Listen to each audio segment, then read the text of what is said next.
Hello दोस्तों, late no के एक और खूबसूरत वीडियो आपको स्वागत। आज हम बात करते हैं और famous YouTuber and blogger Dawood Keem के बारे में, जिनका पिछला नाम डेविड कीम था। इनका संबंध एक कैथोलिक क्रिश्चियन घराने से था और ये शुरू से ही गॉड में विश्वास करते थे। तो ये इनकी पढ़ाई यूनिवर्सिटी में जैसे नॉर्मल पढ़ाई होती है, तो इन्होंने संगीत में डिग्री हासिल की और ये संगीत का कॉन्सर्ट करते थे और बस इनकी ज़िंदगी चल रही थी। बस ये इनका एक सिंपल और बेसिक से इंट्रोडक्शन था। जब इनसे पूछा गया कि इन्होंने इनका जो डेविड नाम था, तो फिर चूँकि मैंने पूछा लोगों से कि क्या मुझे नाम बदलने की ज़रूरत है, तो फिर लोगों ने बताया कि नहीं, आपको जो डेविड नाम है उसमें थोड़ा सा, चूँकि डेविड और दाऊद एक ही नाम है, दाऊद अलैहिस्सलाम के नाम पर ही बना हुआ वो, तो मैंने थोड़ा सा उसको प्रोनाउंसिएशन में थोड़ा सा चेंज कर लिया, उसको दाऊद कर लिया। तो इस तरह से ये स्टोरी थी दाऊद कीम की। तो सफ़र की शुरुआत ऐसे हुई कि दाऊद कीम इन्होंने जब संगीत में डिग्री हासिल कर ली और फिर ये तरह तरह कॉन्सर्ट करते थे, थोड़ा बहुत जो भी प्रोग्राम मिलता था, फंक्शन मिलता था, जो नॉर्मल, क्योंकि कोरिया का माहौल थोड़ा सा कम्पिटिटिव है। ये साउथ कोरिया, इनका जन्म साउथ कोरिया में होता है, थोड़ा कम्पिटिटिव माहौल है कि आप कुछ कर ले तो सक्सेसफुल होते हो तो आप एक तरह से विनर कहलाते, नहीं तो आप लूज़र कहलाते हो और डिप्रेशन में चले जाते हो। और वहाँ सुसाइड रेट भी बहुत ज़्यादा है साउथ कोरिया का। इस तरह से सिचुएशन थी। तो मैं इसी तरह से, और जहाँ तक पूछा गया कि इनसे पूछा गया कि इस्लाम के बारे में आप कुछ जानते थे कि नहीं पहले, तो इन्होंने बताया कि बस इतना जानता था कि जब जो 9/11 का हमला हुआ अमेरिका पर, तो उसके बाद जो काफ़ी मीडिया ने हंगामा मचाया और फिर हम लोग को ऐसा लगा कि इस्लाम जिस टाइप ऑफ डेंजरस थिंग, कुछ खतरनाक चीज़, कुछ ऐसा आदमी को फीलिंग आता है ना कि हाँ, अरे वो जंगल में इस तरह के आदिवासी रहते हैं और ख़तरनाक, बस हम लोग स्टोरी के थ्रू हम लोग को पता चल जाता है और दिमाग में बैठ जाता है। फिर हम लोग उसके बारे में सोचते नहीं, बस इतना जानते कि हाँ कोई खतरनाक चीज़। इसी टाइप का इस्लाम के बारे में सिचुएशन हमारे दिमाग में बन चुका था और ज़्यादातर कोरियन के जहन में और ज़्यादातर वर्ल्ड में जहाँ जहाँ इस्लाम के बारे में उतनी जानकारी नहीं है, एक सा जहन बना हुआ कि कुछ इस टाइप ऑफ डेंजरस थिंग और काफ़ी ज़्यादा खतरनाक चीज़ है। तो खैर इतना मुझे जानकारी थी, तो इसी तब चलता रहा ज़िंदगी। फिर हुआ क्या कि एक बार ऐसा सिचुएशन आया कि हमें कंसर्ट करने इंडोनेशिया जाना पड़ा। आपके इंडोनेशिया के बारे में आप जानते हैं कि मुस्लिम कंट्री है, तो खैर मैं इंडोनेशिया चला गया। लेकिन वहाँ जाकर देखा तो एक मामला एकदम अलग था, 180 डिग्री मामला अलग था, एकदम टोटली डिफरेंट। वहाँ लेडीज स्कार्फ लगाए हुए, हिजाब पहने हुए, मर्द के दाढ़ी चेहरे पर, और काफ़ी हॉस्पिटैलिटी का सबूत दिया। वहाँ के लोगों ने काफ़ी ज़्यादा ग्रीटिंग्स दिया और काफ़ी ज़्यादा मेल मिलाप, अखलाक, एवरीथिंग, जितना भी चीज़ हो सकता है जो आदमी को तारीफ़ करने के लिए काफ़ी है, तो काफ़ी ज़्यादा मुताशिर किया। क्योंकि आप जब ऐसे चीज़ से आपकी तरफ से कि आपके जहन को बना दिया कि वो इतना ख़तरनाक है, ये वो, इसी जगह से आप ऐसी जगह जाओ कि उन्हीं लोगों से मिलो जिनके बारे में कहा गया कि आप ख़तरनाक हो, ये हो, सब मिलो कि इतने एकदम प्यार से, मोहब्बत से, एवरीथिंग है। मुझे मज़ा आ गया और काफ़ी ज़्यादा मैंने इंटरेस्ट लिया और काफ़ी अच्छा वो सफ़र का एक्सपीरियंस रहा और मैं काफ़ी यादें लेकर काफ़ी ज़्यादा मुताशिर इस्लाम से हो गया, काफ़ी ज़्यादा मैं प्रभावित हुआ इस्लाम से। तो खैर उन दिनों जब मैं वापस आया वहाँ से कंसर्ट करके, काफ़ी ज़्यादा याददाश्त, काफ़ी ज़्यादा यादें लेकर मैं वहाँ से आया। तो उन दिनों मेरे पास चूँकि काफ़ी ज़्यादा मनी प्रॉब्लम था और काफ़ी ज़्यादा समस्या थी पैसों की, तो कुछ समझ नहीं आ रहा था क्या करूँ। तो फिर मैंने यूट्यूब चैनल शुरू किया और फिर यूट्यूब चैनल में मैं शुरू में गिटार के वीडियो और संगीत के वीडियो, म्यूज़िक के वीडियो, इस तरह का कुछ थोड़ा बहुत डालता था। फिर अचानक से पता नहीं मेरे दिमाग में अचानक से ऐसा ख्याल आया कि मैं सोचता हूँ कि क्यों ना मैं इंडोनेशिया जो गया, वहाँ मैंने एक्सपीरियंस जो लिया, जो मैं यहाँ कोरिया में, साउथ कोरिया में मैं जानता था, सुनता था कि ऐसा है इस्लाम, ऐसा है यार, लेकिन वहाँ जाके मैंने देखा कि नहीं, वहाँ तो कुछ टोटली डिफरेंट मैटर है। तो मैंने सोचा कि चलो इसी के बारे में एक्सपीरियंस से, पता नहीं मेरे दिमाग में कहाँ से ख्याल आया। तो खैर मैंने धीरे धीरे इस एक्सपीरियंस शेयर करना शुरू कर दिया कि वहाँ के मुसलमानों से मिला, ऐसा हुआ। और जो मैंने वेस्टर्न मीडिया के थ्रू इस तरह से उल्टी सीधी चीज़ सुनी थी, लेकिन ऐसा बात है नहीं, मुसलमान काफ़ी अच्छे होते हैं, काफ़ी ज़्यादा ये होते। तो फिर धीरे धीरे जो सब्सक्राइबर और इस तरह के लोग जुड़ते गए यूट्यूब के थ्रू, और उन्होंने बताया कि आप इस्लाम के बारे में अगर और जानना चाहते हैं तो कोरिया में, साउथ कोरिया में सेंटर है, आप वहाँ जाके सीख सकते हैं और वहाँ जाके प्रैक्टिस भी कर सकते हैं और बहुत सारी चीज़ एक ट्रेनिंग की तरह। जैसे कि जनरली आदमी, जैसे कि फोटोग्राफ़र है, वो फोटोग्राफी के लिए फोटोग्राफी सीखने जाता है, जो कि इनका फील्ड था यूट्यूब पर, चूँकि उसी का स्टोरी शेयर करते थे, तो इंडोनेशिया के मुसलमानों का स्टोरी शेयर करते थे और तरह तरह की चीज़ें शेयर करते थे मुसलमानों के बारे में। तो इन्होंने सोचा कि चलो थोड़ी नॉलेज और ले लेता हूँ ताकि अच्छे से ये करूँ। ये नेचुरली एक नॉर्मल तरीके से गए। खैर वहाँ गए, उन्होंने नमाज़ भी पढ़ी वहाँ, क्योंकि उस टाइम तक वो मुसलमान नहीं हुए थे। नमाज भी पढ़ी, फिर रोज़ा भी रखा, और रोज़ा रखा तो उन्हें एहसास हुआ दुनिया का, गरीबों का एहसास हुआ, अपने दोस्त यारों सब चीज़ का एहसास हुआ उनके अंदर, और धीरे धीरे उनके अंदर एक बिलीफ पैदा होता गया। तो खैर वो अंदर से थोड़ा बहुत बिलीफ उनका जनरेट हो गया था। तो खैर इन्हीं सब सिलसिले में मेरी मुलाकात एक दाऊद किम की मुलाकात इससे हुई, एक कारम नाम के जो कोरियन बॉय से कोई मुलाकात हुई जो मदीना यूनिवर्सिटी का स्टूडेंट था और काफ़ी नॉलेजेबल लड़का था। उसने बताया कि जब आप इतना प्रैक्टिस कर रहे हो, सब कुछ कर रहे हो, तो आप क्यों नहीं एक मुसलमान बन जाते हो। तो मेरे मन में भी ख्याल है कि चलो मैं बन जाता हूँ, लेकिन फिर ध्यान आया कि ओह मतलब इतना ज़्यादा कुछ करना पड़ेगा और 100% मुसलमान नहीं बन सकता। इस तरह का ख्याल है कि मतलब होता ना कि मैं उस शर्तों पर खरा नहीं उतर पाऊँगा, मैं अपने आप को कमतर समझ रहा था इस टाइप का। तो खैर उसने मुझे बताया कि नहीं ऐसी बात नहीं है, कोई 100% परफेक्ट नहीं होता। आप मुसलमान बने, फिर धीरे आपके अंदर चेंजिंग आएगी। और उसने मुझे कॉन्सेप्ट समझा दिया कि नहीं इस तरह से नहीं होता है, धीरे धीरे स्टेप बाय स्टेप चीज़ें होती हैं। और ये भी बताया कि जब आप इस्लाम कबूल करोगे तो आप पूरे जितने भी गुनाह हैं पूरी तरीके से माफ़ हो जाएंगे और मासूम हो जाएंगे, एकदम सीधे हो जाएंगे। तो ये चीज़ें मुझे काफ़ी अमेजिंग लगी। तो खैर मैंने ताइवान में एक ग्रुप ऑफ इमाम के बीच में इस्लाम को कबूल किया और काफ़ी अच्छा वो मोमेंट था। उस मोमेंट के बारे में क्या कहूँ, जितना वो मैं उसको मतलब बयान नहीं कर सकता शब्दों में, कितना खूबसूरत वो मोमेंट था। ऐसा लगा कि एक बोझ हमारे ऊपर से हट गया। मुझे एक पर्पस मिल गई ज़िंदगी की कि मैं क्यों हूँ यहाँ। क्योंकि मैं स्कूल में पढ़ाया जाता है ना कि मतलब साइंस के बारे में पढ़ाया जाता है, मैथ के बारे में पढ़ाया और बहुत सारी चीज़ के बारे में पढ़ाया जाता है, लेकिन कभी ये नहीं बताया जाता कि आप यहाँ है क्यों, मैं यहाँ क्यों हूँ, मैं कहाँ से आया हूँ, कहाँ जाऊँ, ज़िंदगी जीने का पर्पस क्या है, कहाँ तक एक्सटेंड है, क्या लिमिट है। बहुत सारी चीज़ें थी, ऐसे सवाल था जो घूमता रहता था और काफ़ी टेंशन में आ जाता था, लेकिन जवाब नहीं मिल पाता था। लेकिन जब मैंने इस्लाम को कबूल किया तो मुझे हर चीज़ का जवाब मिल गया और मैं अंदर से काफ़ी अच्छा फील करने लगा और काफ़ी मजबूत फील करने लगा और काफ़ी मतलब एक तरह से एनर्जी मेरे अंदर आ गई। और जब मैंने इस्लाम कबूल किया तो मैंने अपनी जब माँ को बताया, तो मैंने इसका वीडियो भी बनाया, आप मेरे चैनल पर देख सकते हैं। तो ये वीडियो मैंने बताया, फ़ोन कॉलिंग करके मैंने माँ को बताया अपनी माँ को।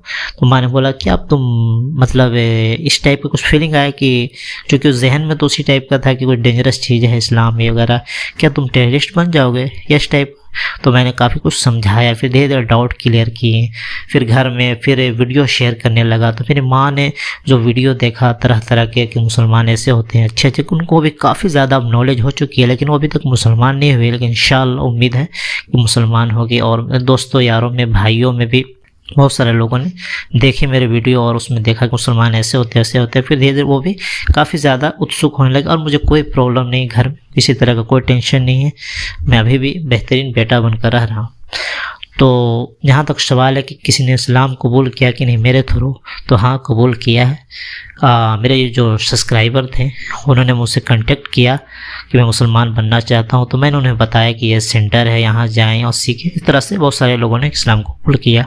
और मुझे भविष्य में भी चूँकि मैं अपने आप को अच्छा मुसलमान नहीं समझता और मैं काफ़ी ज़्यादा प्रैक्टिस नहीं करता, मैं सोचता हूँ कि और भी Muslim country Malaysia, Indonesia, south Africa और सऊदी अरेबिया और जहाँ तहाँ जो मुस्लिम कंट्री जहाँ ज़्यादा मुसलमान हैं वहाँ का सफ़र करूँ, मुसलमानों के कल्चर के बारे में, उसके स्टाइल और ये जो भी मतलब टीचिंग्स है, माहौल है, वो सारा चीज़ लेकर आऊँ। फिर कोरिया में मुसलमानों के बारे में बातचीत करूँ और इस्लाम के बारे में बात करूँ और इस्लाम के बारे में लोगों की जो गलत फहमियाँ जो वेस्टर्न मीडिया के थ्रू लोगों के जहन पर थोपी गई है उसको मैं दूर करूँ। ये मेरा एक तरह से उद्देश्य है एक तरह से। अच्छा, और ये अगर जब इनसे पूछा गया दाऊद किम से कि सबसे बड़ा झूठ क्या है, तो इन्होंने बताया कि यू कैन डू इट, ये सबसे बड़ा झूठ है, यानी कि आप कुछ नहीं कर सकते हो, ये सबसे बड़ा झूठ है। क्योंकि कोरियन सोसाइटी में काफ़ी ज़्यादा कॉम्पिटिटिव सोसाइटी है, तो यहाँ कुछ नहीं करने पे एक लूज़र का टैग मिल जाता है और आप कुछ कर लियो तो एरोगेंट का एक हिसाब किताब बन जाता है और फिर उसके बाद जो कुछ नहीं किया और डिप्रेस हो जाता है। और चूँकि जो मैंने पहले भी बताया कि यहाँ सुसाइड रेट बहुत ज़्यादा है, तो खैर ये सब चीज़ हो रहा था। तो ये है कि यू कैन डू इट, ये सबसे बड़ा झूठ है, क्योंकि इसका सबसे बड़ा एग्जाम्पल जो प्रॉफिट मोहम्मद सल्लल्लाहु अलैहि वसल्लम ने मक्का में अकेले ऐलान किया, और फिर वो देखें कि इस्लाम कहाँ कहाँ तक पहुँच गया, पूरे दुनिया में पहुँच गया। India, Indonesia, Malaysia, China, America, France, Britain, Germany, Saudi Arabia, African continent, Asia continent, Europe continent, पूरे दुनिया में जितने भी महादेश हैं सब जगह इस्लाम पहुंचा, और कोने कोने में दिन ब दिन पहुंचता है यार। क्योंकि लोगों को धीरे धीरे बहुत सारी चीज़ों की हकीकत, जो कि मीडिया आया है तो एक तो बहुत ज़्यादा इमेज गंदा किया ही इस्लाम का, लेकिन उसका एक मतलब होता है ना कि वो अपनी चाल चल रहे हैं और अल्लाह अपनी चाल चला, और अल्लाह बेहतरीन चाल चलने वाला। इन्होंने इस्लाम को बदनाम करने की कोशिश की, लेकिन इस्लाम उतना ही फैलता चला गया, क्योंकि लोग इस्लाम के बारे में जानना शुरू कर दिए, कुरान को पढ़ना शुरू कर दिए, इस्लाम के बारे में जानना शुरू कर दिया, हमारे नबी मोहम्मद सल्लल्लाहु अलैहि वसल्लम के बारे में जानना शुरू कर दिए। जिससे हुआ क्या कि लोग देखे कि नहीं, मीडिया जो बात कर रहा है वो तो एकदम अलग है, इस्लाम तो एकदम अलग है, इतना खूबसूरत मजहब हमारे आंखों से कहाँ ओझल था। तो मैं ये सब एक मतलब उद्देश्य के थ्रू मैं ये सब सोचता हूँ कि आगे इस सब में काम करूँगा, अल्लाह मुझे मौका दे। इसी तरह से ये स्टोरी थी दाऊद कीम की, काफ़ी इंस्पायरिंग और काफ़ी अच्छी स्टोरी है, और इन्हें काफ़ी अच्छा फीलिंग हो रहा है कि इनको अपने सवालों का जवाब मिल गया। तो ये पूरी स्टोरी पर टुवर्ड्स इटर्निटी या चैनल पर पूरी स्टोरी है, 22 मिनट की, और इंग्लिश लैंग्वेज में है। तो मैंने सोचा कि इसको उर्दू और हिंदी लैंग्वेज में भी लोगों के सामने शेयर कर दूं। तो इससे ये पता चलता है कि हाँ, चूँकि क्रिएटर एक है, पूरे यूनिवर्स को बनाने वाला एक है, तो धर्म भी एक ही होगा।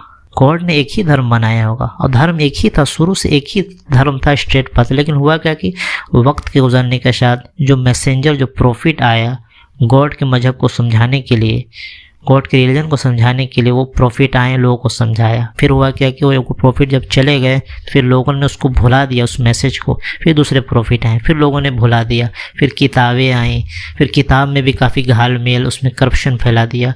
फिर धीरे धीरे इस तरह से चलता गया, और काफ़ी ज़्यादा मिक्स हो गया सारा चीज़। फिर अल्लाह ताला ने आखिरी नबी, लास्ट प्रॉफिट, खातमुन नबीन, और जो आखिरी मैसेंजर, आखिरी संदेशवाहक मोहम्मद सल्लल्लाहु अलैहि वसल्लम को, प्रॉफिट को भेजा, और आखिरी किताब कुरान, ऐसी किताब भेज दिया जो क़यामत तक के लिए लोगों के लिए एक मार्ग दिखाएगी, रास्ता दिखाएगी, हिदायत दिखाएगी, पाथ दिखाएगी, स्ट्रेट पाथ दिखाएगी। और ये एक तरह से चैलेंज भी कर दिया क्योंकि इसमें तरह भी तब्दीली नहीं आ सकती, क्योंकि अल्लाह के हिफ्ज़ व अमान में। और ये देखा भी गया है कुरान में, अभी पूरे दुनिया के किसी भी कोना के हाफिज़ का आप कुरान सुनेंगे और दूसरे कोने के हाफिज़ का कुरान सुनेंगे, दोनों का कुरान एक है, उसके दिलों में कैद है। लाखों करोड़ मुसलमानों के दिलों में कुरान कैद है। दुनिया का कोई भी किताब, कोई भी हिफ्ज़ नहीं कर सकता, जुमला बाय जुमला, लफ्ज़ बाय लफ्ज़, एवरी सिंगल जो मतलब होता है ना पॉइंट कुरान का, वो लफ्ज़ बाय लफ्ज़ लोगों के जहनों में हिफ्ज़ है। कितने छोटे छोटे बच्चे, 3 साल, 4 साल, 7 साल, 10 साल, 15 साल, 20 साल, 60 साल के लोग, हज़ारों लाखों की तादाद में। ये मुअज़्ज़ज़ा है कुरान का, ये मिराकल है कुरान का, ये अल्लाह की किताब होने का मिराकल है। अच्छा, ये तो खैर ये बात हो गई। तो ये किताब कुरान है और आखिरी नबी आ गया, क्योंकि काफ़ी घालमेल हो गया था। पुराने जो प्रॉफिट्स आए, जो पहले जो प्रॉफिट्स आए, वो सारा मतलब उसका जो टीचिंग्स थी, ओरिजिनल जो टीचिंग्स थी, जो गॉड की तरफ से आई थी, जिसमें मिलावट नहीं थी, उन सब में मिलावट हो गई। और फिर अल्लाह ने लास्ट में जब फाइनल नबी भेजा तो सारा चीज़ साफ़ सुथरा कर दिया। होता ना कि गंदगी एकदम पूरी तरीके से छाड़ दी, और कुरान में सब कुछ डाल दिया गया। उसी में तौरात भी, उसी में इंजील भी, उसमें ज़बूर भी, उसी में कुरान, जितना भी जो मैसेज, द ट्रू मैसेज था। दुनिया में बहुत सारी आसमानी किताबें हैं, गीता, पुराण, वेद, बाइबल, तौरा, इंजील, बहुत सारी किताबें हैं, सब में मिक्स हो चुका है। और काफ़ी, कोई किसी में 5%, किसी में 10%, किसी में 20%, थोड़ा बहुत बचा हुआ है, लेकिन ज़्यादातर घाल मेल हो चुका है। इसलिए अब कुरान आ गया तो अभी सब किसी किताब की कोई ज़रूरत नहीं रही। आप कुरान पढ़ें, आपको कॉन्सेप्ट पता चलेगा कि हाँ, क्या राइट है, क्या रॉन्ग है, ज़िंदगी जीने का मकसद क्या है, ज़िंदगी में क्या है, ज़िंदगी के बाद क्या है, और क्या कॉन्सेप्ट है। क्योंकि दुनिया में हर चीज़ को आप सज़ा नहीं दे सकते हो। जैसे कि कोई किसी का 15 साल 20 साल तक मेंटली टॉर्चर कर रहा है, उसको टॉर्चर करके क्या सज़ा मिलेगी। घर में कितने लोग टॉर्चर हो रहे हैं, कितनी औरतें, बच्ची हैं, और भी तरह तरह का जुल्म दुनिया में हो रहे हैं। बहुत सारे जुल्म में जो सरेआम आ जाते हैं बाहर, ये बहुत सारे छुपे रहते हैं। सबको सज़ा कौन देगा? दुनिया में तो सज़ा मिलेगी ना, कोई ऐसी जगह होनी चाहिए ना।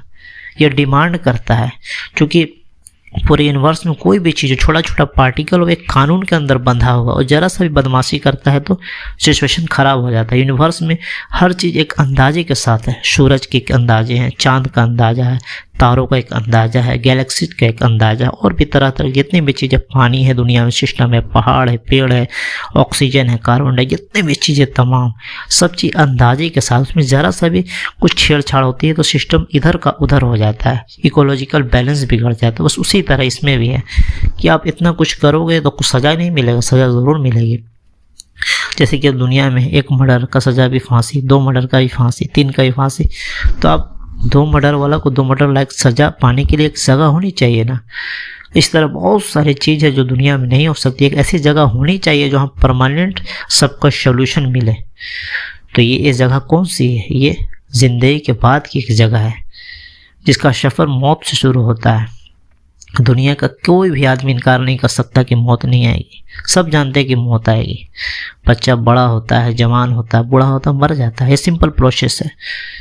मौत के बाद क्या? मौत के बाद की ज़िंदगी के बारे में कौन बताएगा? क्रिएटर बताएगा, जिसने उसको पैदा किया, जिसने उसको पहली बार पैदा किया वो दोबारा भी पैदा करना जानता है। जब कोई चीज़ एक बार पैदा हो जाती है दोबारा पैदा करना कौन सी बड़ी काम है? एक पेड़ के बीज से वो बीज कभी ख़त्म हो सकता है? आप सोचते हैं, एक आम का पेड़ है, उसका बीज कोई रोपता है ज़मीन में, ठीक है, उस पर पानी पड़ा, फिर वो जिंदा हुआ, फिर वो ज़मीन को फाड़ कर निकला, फिर आम का पेड़ बन गया, उसके अंदर 100 से ज़्यादा हज़ारों शाखें निकल आई, उसमें हज़ारों के तादाद में फल निकल गया। हर फल के अंदर वही बीज आ जाता है, फिर हर बीज, फिर वो बीज से फिर आप समझो साइकिल कितना दूर तक आप जा सकते हैं। आप उसको काउंट नहीं कर सकते कि उस बीज से कितना बीज बन सकता है, फिर उस बीज से कितना बीज बन सकता है, यानी कि कोई लिमिट नहीं है, आदमी गिन नहीं सकता। तो ये तो एक सिंपल सा ये था आम का एग्जाम्पल। इस तरह से बहुत सारी एग्जाम्पल है। तो इस तरह से एक खूबसूरत सी स्टोरी थी दाऊद कीम की। उम्मीद हो गई आपको पसंद आई होगी।